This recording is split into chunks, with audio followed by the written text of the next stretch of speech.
Yes, দেখো এখন আমরা রয়েছি হচ্ছে নাহারগড় ফোর্টের একদম টেরিসে। আর এখান থেকে এত দারুণ মনোরম একটা হাওয়া দিচ্ছে, আর তার থেকে বড় কথা দেখো পুরো শহরটাকে দেখা যাচ্ছে। এটাই হচ্ছে সেই ভিউ পয়েন্ট, যেখান থেকে মানে এখানে দাঁড়ালে পুরো শহরের অলিগলি দেখা যাচ্ছে। মানে এইখানে দাঁড়িয়ে রাজরানী মানে রাজা রানী যারা ছিলেন পুরো শহরটাকে দেখতেন এত উপরে, মানে এতটাই উপরে এই ফোর্টটাকে তৈরি করা হয়েছে। পুরো শহরকে ওনারা দেখতে পেতেন, শহরটা ওনাদের মানে পায়ের নিচে। এখানে যদি বসা যায় পুরো শহরটা তোমার পায়ের নিচে থাকবে, মানে এরকম একটা ব্যাপার। কি যে দারুণ লোকেশনটা, উফ বাবা, মন মুগ্ধ হয়ে যাচ্ছে লোকেশনটা দেখার পর। এই যে পুরো ওই দূর থেকে একদম পুরো জোনাকির মতন কিচকিচ কিচকিচ করছে।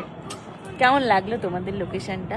আমরা তো দেখছি, মানে তোমরাও যারা আছো সামনে থেকে দেখলে বুঝতে পারবে যে এই লোকেশনটা কত দারুণ। এটাই হচ্ছে মানে এই নাহারগড় ফোর্টের মেন ভিউ পয়েন্ট।